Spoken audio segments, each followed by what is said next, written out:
እንዳየው ከሆነ ያፉ በጣም ደክሞታል። ከንፈሩ ራሱ በጣም ደርቋል እና ከመውደቁ በፊት ይህንን ውሃ አንተ እንደሰጠው አድርገህ ትሰጠዋለህ።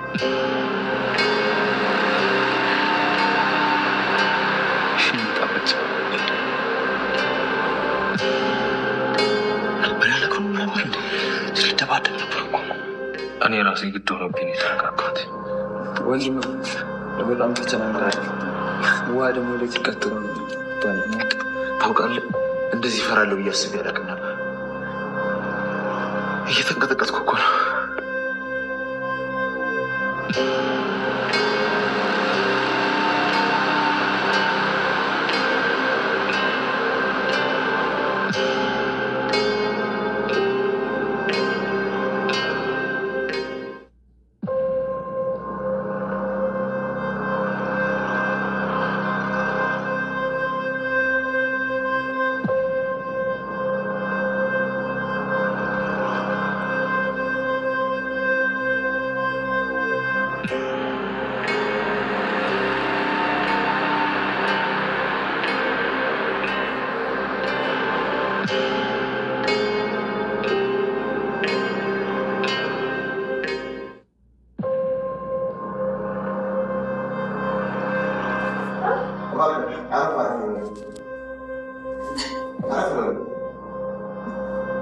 ለደስታችን ስለተሰበሰባችሁ ከልብ አመሰግናለሁ። በእርግጥ እኔ ሰው ሲሰበሰብ ትንሽ ይጨገኛል። አሁን ራሱ እንደምታዩኝ እየተንቀጠቀጥኩ ነው። ወደ ዋናው ዝግጅት ከመሄዳችን በፊት ግን አንድ ማድረግ ያለብኝ ነገር አለ። እሺ፣ እባክሽ ያንን ዕቃ አምጪልኝ።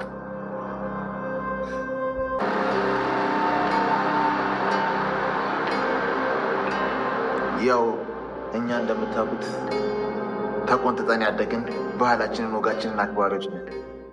ስለዚህ እንደ ባህላችን ይሄን ጋር እናደርሳለን።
የያፌትና የኤፍራታ ሰርግ በስተመጨረሻም ሊቋረጥ ችሏል።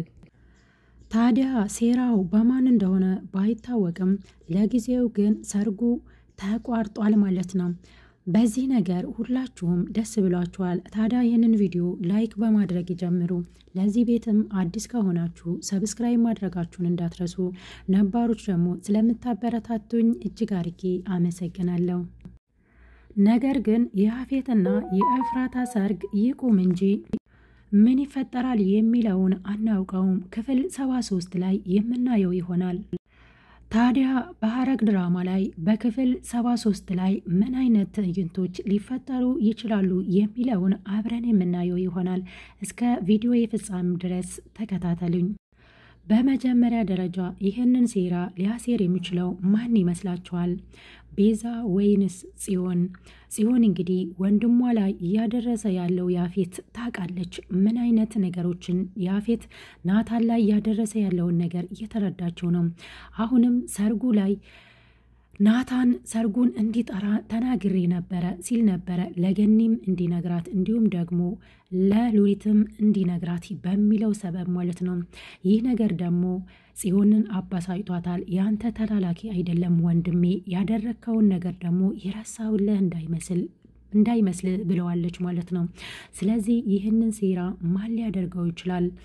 አሁን ላይ እንግዲህ በውሃ ላይ መርዝ ጨምረው ይሆን ምን እንደተደረገ አላየነውም፣ ግን ደግሞ ይህንን ሲያደርጉ የነበረው ፓርት የምናየው ይሆናል ክፍል 73 ላይ። ነገር ግን የያፌት ዘመድ ወይ ደግሞ የያፌት ወንድም ነኝ የሚለው ልጅ በፍቅሯ ስለከነፈ እሷ ምን እንዳለችውና ምን እንደሰጠችው አላወቀም።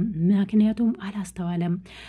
ያንተ ወንድም አሁን ላይ ደክሞታል፣ ከንፈሩም ደርቋል። ስለዚህ ይህን ውሃ አንተ እንደሰጠው አድርግ ሰጠው ለያፌት ብላ ነበር ያዘዘችው። እሱ እንግዲህ በፍቅሯ ስለከነፈ ምን እንዳለችው ወይ ደግሞ ምን እንደሰጠችው አላስተዋለም። ውሃ መስሎታል ማለት ነው። ያፌትን በዛ ሰዓት ላይ ሰው ሲሰበሰብ አልወድም፣ አሁን ራሱ ፈርቻለሁ። ውሃ ደግሞ ለፍራቻም እንዲሁም ደግሞ ለአንዳንድ ነገር ይሆናል ጠጣ ስለው ነበረ ሲሰጠው የነበረ ወንድሙ። ከዛም እሱም ያለማንገራገር ነበረ ውሃውን የጠጣው። እንግዲህ ያፌት አሁን ላይ ራሱን ስቶ ወድቋል። ምን እንደሚፈጠር አናውቅም፣ ግን ደግሞ እስኪ ግምታችሁን ኮመንት ላይ ያስቀምጡልኝ። ምክንያቱም ይህንን ሴራ ሊያደርግ የሚችለው ማን ነው? ነገር ግን አንድ ነገር ካስተዋልን ቤዛና ጽዮን ሲነጋገሩ ነበር። ጽዮን ዝግጁ ነሽ ወይ ስትላት ነበረ ያፌት ወንድም ውሃውን ከማቀበሏ በፊት ጽዮን አዎ ዝግጁ ነኝ የሚል ነበረ እሷም ለቤዛ የመለሰችላት። ስለዚህ ቤዛና ጽዮን ተነጋግረው ይመስለኛል። እናም ደግሞ ቢንያምና ናታንም ይህንንስ ነገር ያውቅ ይሆን? ግምታችሁን ኮመንት ላይ አስቀምጡልኝ። ግን ሁኔታቸው ሁሉም ሰዎች የሚያውቁ ነው የሚመስለን። ይህ ነገር ደግሞ ለገኒ አዲስ ነው። ገኒ ምንም የምታውቀው ነገር የለም። ግን ደግሞ ሰርጉ ላይ እንድትገኝ አስገድደዋት ነበር። እሷም ስትጠራጠር ነበረ። የሆነ ተንኮል ያሰባችሁ ይመስለኛል ብላ ጥርጣሬዋን ለቢንያምም እንዲሁም ደግሞ ለዳጊ ልጇም ስትለው ነበር። አይ ምንም ያሰብነው ነገር የለም፣ የኤፍራታ ደስታ ደግሞ የኛ ደስታ ነው። ስለዚህ ናታንም በዚህ ነገር ደግሞ ተስማምቷል። አንቺም የልጅሽን ደስታ ማየት አለብሽ፣ እዛ ላይ ደግሞ መገኘት አለብሽ። ለያፌት ብለሽ ሳይሆን ለልጅሽ ብለሽ ልጅሽን ደግሞ የልጅሽን ዓለም ደግሞ ማየት አለብሽ። የሚሆነውን ሁሉ እንቀበላለን ስትለው ነበረ። እንግዲህ ከዛ በፊት ናታንና ቢንያም ብዙ ነገሮችን አብረው አውርተው ነበረ። ይህን ሰርግ ማስቀረት አለብን የሚል ውሳኔ ላይ ደርሰውም ነበር። ይህንንም ነገር እንድትመክረኝ የፈቀደችው ቤዛ ነበር። ቤዛ እስር ቤት ገብታ ከወጣች በኋላ ብዙ ነገሮችን ማስተዋልና ወደ ራሷ ተመልሳለች የሚል መልእክት ነበረ ለቢንያም ሲያስተላልፍ የነበረው ናታን። ታዲያ ለናታን ቤዛ ምን ብላው ነው በአንዴ የቀየረችው? ከዚህ በፊትም ለምን ተስፋ ትቆርጣለ? ነገሮችን ፊትለፊት ለምን አትጋፈጥም? ኤፍራታን እንዴት አሳልፈ ለያፌት ትሰጣለ? ያፌት አሁን ላይ ኤፍራታን ወዷት ወይ ደግሞ አፍቅሯት አይደለም፣ አንተንም ሊበቀል ይፈልጋል። እናም ደግሞ ኤፍራታን በሆነ ነገር አስፈራርቷት ነው እንጂ እንዲህ በቀላሉ ኤፍራታ በምንም ታምር ያፌትን ልታገባው አትችልም የሚልም ምክር ስትመክረው ነበር። አሁን ላይ ግን በሱ ሰርግ ላይ አንተና ኤፍራታ ትጋባላችሁ ብላ ቀለበት ገዝታ እንደሰጠቻት አድርጎ ነበረ ለቢንያም ሲናገር የነበረው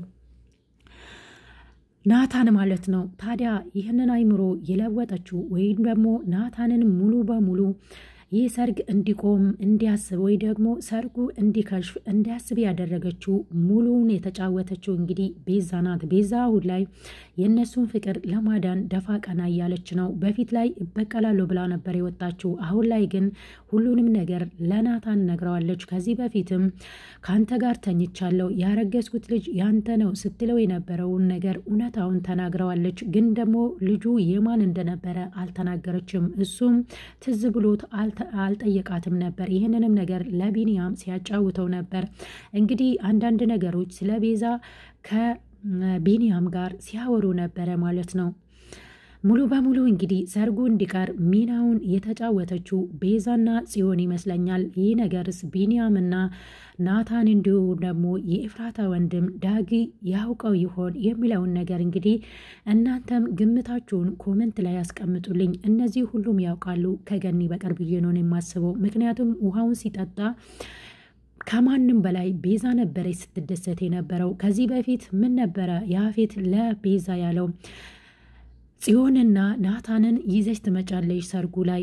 የዛኔ ደግሞ እኔ ኤፍራታን ሳገባት እንዲሁም ደግሞ ሁሉንም ነገር እስከሱ እንደቀማሁት ባወቀ ሰዓት ላይ የሱ ፊሊንግን ማየት እፈልጋለሁ፣ ምን አይነት ነገር እንደሚሰማውና ሪአክሽኑ ማየት እፈልጋለሁ የሚል ነበረ ለቤዛ ሲላት የነበረው። ቤዛ ደግሞ ምን አይነት ሰው እንደሆነ አረመኔና ጨካኝ እንደሆነ በፊትም ስለምታውቀው እሱን መበቀል ያሰበችው ከናታንና ከጽዮን ጋር ሆና ከዚህ በፊት ናታን ላይ ሲያደርሱ የነበረውን ነገር አሁን ላይ ደግሞ እጥፍ አድርገው ናታንን ሊክሱት ያሰቡ ይመስላል።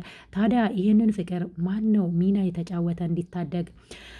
በሌላ በኩል ፖሊሷም ብዙ ሚናዎችን ተጫውታለች። ኤፍራታን እዛው ሰርግ ላይ እንግዲህ እየተዘጋጁ ባሉበት ሰዓት ላይ ተደብቃ ገብታ ኤፍራታን አውርታ ነበር። በምንድን ነው ያፌት ያስፈራራች? እኔም ደግሞ ከታገቱ ሴቶች ጋር ልቀላቀል ነው፣ እኔ እነሱን አድናቸዋለሁ፣ በህይወትም ከተረፍኩ እንገናኛለን፣ ካልተረፍኩም ደግሞ እነዛን ንጹሐንን አስለቅቄ እሞታለሁ። ስለዚህ በድል እንደምመለስ ባለሙሉ ተስፋ ነኝ ብላ ተስፋ ሰጥታታለች። አንቺም ደግሞ ይህንን ነገር በሙሉ ልብ አምነሻለሁ፣ ይህ ሰርግም ይከሽፋል ብላ እንግዲህ አንዳንድ ነገሮችን ስትመክራት ነበር። ከዛም ግን አንድ ነገር ኤፍራታ አታውቅም። እዛ ቤት ውስጥ ያፌት የቀጠራት ሰራተኛ የፖሊሷ ወይ ደግሞ እንግዲህ የሔዋን አልመሰለቻትም። ይህንን ነገር አታውቅም። እዛ ቤት ውስጥ አዲስ ነገር የማያውቁት ገኒና ያቺ ኤፍራታ ናት ማለት ነው። ኤፍራታ የያፌት ሰራተኛ የቀጠረቻት ወይ ደግሞ ሰላይ አድርጋ ያፌት ቤት የላከቻት ሔዋን እንደሆነች አታውቅም። ማን እንደሆነች አላውቅም። ስለዚህ ለምንድን ነው እኔ ሙሉ ምስጢሬን የምናገረው ስትል ነበረ። ከዚህ በፊት ታግተሽ ነው ወይ መጣሽው ብላ አንዳንድ ነገሮችን አብሮ ሲያወሩ በነበረበት ሰዓት ላይ ሙሉ ማንነቴን እንዴት ላወራት ቻልኩኝ? መቆጠብ አለብኝ። የእሷ ሰው የያፌት ሰው ብትሆንስ ብላ ራሷን ተጠራጥራ ነበረ ማለት ነው። ይህንንም ነገር አላስነቃችም ማለት ነው ሔዋን። እንግዲህ ሙሉ በሙሉ አሁን ላይ ሰርጉ ከሽፏል። ግን ደግሞ ምን እንደሚፈጠር ሁላችንም የምናውቀው ነገር የለም። ክፍል 73 ላይ አንዳንድ ትዕይንቶችን የምናየው ይሆናል ማለት ነው። እንግዲህ ያፌት ራሱ በደገሰው ሰርግ ላይ አሁን ላይ እየተዋረደ ነው ያለው ማለት ነው። ሙሉውን እንግዲህ ቤተሰቤ ነው ጓደኛዬ ናቸው የሚላቸውን ሰዎች አምጥቷል ሰርጉ ላይ። ግን ያ ሰርግ ላይ ደግሞ ብዙ ውርደቶችን እየተቀበለ ነው ያለው። ለኤፍራታ ቀለበት ሊያደርግላት ሲል ነበረ የወደቀው ራሱን ስቶ። ይህ ነገር ደግሞ እንዳይነቃበት አድርጎ ነበረ። በራሱ ሰው ነው እንግዲህ ውሃ ውስጥ መርዝ ጨምሮ ይሁን የጨመሩት ነገር ባናይም ግን ደግሞ የሆነ ነገር ጨምሮ እንደሰጡት ያስታውቃል። በምንም ሁኔታ እነሱ እንዳይጠረጠሩ ብሎ ነው እንግዲህ በዛ በልጁ የሰጡት። ምክንያቱም በራሱ ዘመድ ማለት ነው። ይህ ነገር ያስደስታል። የኤፍራታና የያፌት ሰርግ በመክሸፉ ብዙዎቻችን ደስ ብሎናል። ታዲያ ደስታችሁን በምንድን ነው የምትገልጹት? ይህንን ቪዲዮ ላይክ በማድረግ ጀምሩት። ነባሮች ደግሞ ላይክ ሼር እያደረጋችሁ አበረታቱኝ። ያፌት እንግዲህ ካሁን በኋላ ብዙ ውርደቶች ይጠብቀዋል ማለት ነው። ሌላው ነገር ሌላ ምስራች አላት ኤፍራታ። አሁን ላይ ያረገዘች ትመስላለች።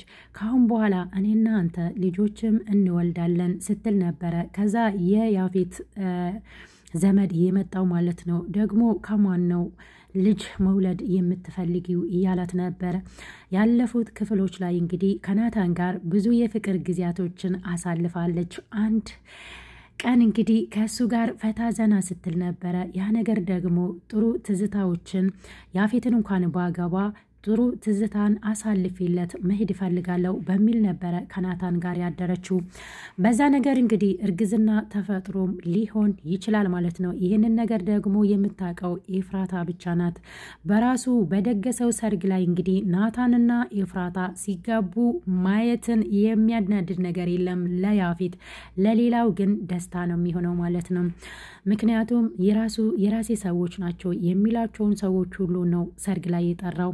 በተቃራኒው ናታንን አናድደዋለሁ ቢንያምንም አናድደዋለሁ ብሎ ነበረ ሲመኝ የነበረው። በተቃራኒው ግን የሆነው ሌላ ነው ማለት ነው። እንግዲህ ለአለቃም አለቃ አለው ይባል የለ። ናታን አሁን ላይ ቢናደድም ግን ደግሞ ደስተኛ ሆኗል። ያፌት ራሱን ስቶ ሲወድቅ ብዙ ነገሮች ከፊታቸው እየታየ ነበረ። በተለይ ቤዛ በጣም ተደስታለች። ለናታን እንግዲህ አሁን ላይ በፊት ስትበድለው የነበረውን ነገር አሁን በብዙ ነገር እንግዲህ እየካሰችው ነው ያለችው ማለት ነው። የቤዛ መቀየርስ ብዙዎቻችን አላስደመማቸውም? የምር ቤዛ በዚህ ልክ ትቀየራለች ብዬ አስቤ አላቅም ነበር። ያፌት ቤዛና ጽዮን የጠነሰሱለትን አላወቀም ነበረ። ታዲያ እንኳን ደህና መጣችሁ፣ ለሰርጌ ምኞታችሁን ግለጹልኝ ሲል ነበረ። እንግዲህ አብራችሁ የምትኖሩ ያድርግላችሁ ብሎ ሲመርቁት አሚን ብሎ ነበረ የተቀበለው ማለት ነው። አሁን ላይ እንግዲህ ክፍል 73 ላይ ብዙ ነገሮች የሚፈጠሩ ይሆናል። ሐረግ ድራማ አሁን ላይ አጓጊ እየሆነ መጥቷል ማለት ነው። ያፌት የእጁን ያገኛል። እንዲሁም ደግሞ ሔዋን እዛ የታገቱ ሴቶችን ታድናለች ብለን እናስባለን። ያፌት እንግዲህ በራሱ ሰርግ ላይ ኤፍራታና ናታን ይጋባሉ። ገና ቅጥል ይላል ማለት ነው። መሞት የለበትም ግን፣ ምክንያቱም ናታንን በቁሙ ማሰቃየት ነበረ የሚፈልገው ማለት ነው። የናታንን ደስታ ደግሞ በቁሙ እያለ ነው ማየት የሚኖርበት ማለት ነው። ኤፍራታ ግን አንድ ነገር አዲስ ሆኖባታል። የያፌት ዘመድ ወይ ደግሞ የያፌት ወንድም ምን ሲላት ነበረ? ለምንድን ነው በተለየ ሁኔታ ለጽዮን እንክብካቤ የሚፈልገው? እኔ ስለ ጽዮን ሳውራው በጣም ይቆጣል፣ እኔንም ይሰድበኛል። ምንድን ነው የተለየ ነገር ያለው ከጽዮን ጋር እያላት ነበረ ለኤፍራታ። ኤፍራታ ታዲያ ከዚህ በፊት ሲፎክረው የነበረውን ነገር ታውቃለች። ከዛ ከሴቶች ጋር እቀላቅላለሁ ብሎ ዝቶባት ነበረ። እናም ደግሞ ብዙ ብር ታወጣልኛለች በሚለው ይዞ ስለነበረ ለሌላው እንግዲህ ገበያ ፈልጓት ሊሸጣት ፈልጎ ይሆናል የሚል ጥርጣሬ በውስጧ አድሮ ነበረ ማለት ነው። ያላወቀችውን ነገር እያንዳንዱን ነገር እዛ ቤት ውስጥ ሆና አውቃለች። ደግሞ አዲሷ ሰራተኛ የያፌት ቤት የገባች ወይ ደግሞ ሔዋን ለሰላይነት ያስገባች ሰራተኛ አንዳንድ መረጃዎችን በቪዲዮ አሁንም መቅረጿን እንደቀጠለች ነው ማለት ነው። ኤፍራታ የማታውቀው ነገር ቢኖር እዛ ቤት የተቀጠረችው ሰራተኛ ሔዋን ሰላይ እንደሆነች አታውቅም። ለሷ ይህ አዲስ ነው። ሌላው ነገር ደግሞ ገነትም ቤዛና ናታን እንዲሁም ደግሞ ጽዮን ያሴሩትን ሴራ እያንዳንዷን ነገር አላወቀችም እና ይህ ነገር እንደተፈጠረ ግን ተጠራጥራ ይሆናል። ሌላኛው ነገር እንግዲህ አሁን ላይ ሉሊት ሰርጉን ስላልሰማች ማንም አልነገረኝም፣ ግን ደግሞ የኤፍራታ ሰርግ ስለሆነ ለመሳተፍ መጥቻለሁ ባልጠራም እንኳን ስትል ነበረ ማለት ነው። እያንሻኮከች እያየችም ነበር ኤፍራታና ያፌት የገኒን እንግዲህ ጉልበት ስስሙ ማለት ነው። በጣም ስሜታዊ ሆኖ ነበረ ቢንያምና ናታን በጣም ራሱን መቆጣጠር እስከሚያቅተው ድረስ ነበረ። ውስጥ እኮ ቅጥል ብሏል እያለ ግን ደግሞ ማስነቃት የለብህም መናደድህን በልክ አድርገው እያሉት ነበር። ግን ደግሞ ይበልጥ ቢንያምና ናታን የተናደዱት የያፌት ዘመድ ላይ ነበረ። ምክንያቱም ጽዮንን እንደዛ ሲያናግራት በእህቴ የመጣውን ነገር ማንኛውም ነገር አልቀበልም፣ ካሁን በኋላ ከእህቴ ራቅ ብሎ ነበረ ማለት ነው ለያፌት ዘመድ። ያ ነገር አናዶታል። ምክንያቱም ጽዮን ስትል የነበረው ለያፌት ውሃ ስትል ሌላ ነገር ያወሩ መስሏቸው ነው ወይስ ምን አስበው ነው? ቢንያምና ናታን ለድብድቡ እንኳን እየደረሱ ነበረ። እንዴ ልትደባደብ ነው እንዴ? ራስን ቆጠብ አድርግ እንጂ እኔ ራሱ እኮ በቃ እያለ ነበረ ማለት ነው ቢንያም። እንግዲህ ውድና የተከበራችሁ የቻናሌ ቤተሰቦች ለዛሬ ያዘጋጀውላችሁ ቪዲዮ ይሄንን ይመስላል። በሌላ በአዲስ ቪዲዮ እስክንገናኝ ድረስ ቸር ሰንብቱልኝ። የኤፍራታና የናታን ሰርግ እንግዲህ ይቀጥላል። ክፍል 73 ላይ ናታንና ኤፉዬ የናቱ ጨረቃ እንግዲህ የናታን ትሆናለች ማለት ነው።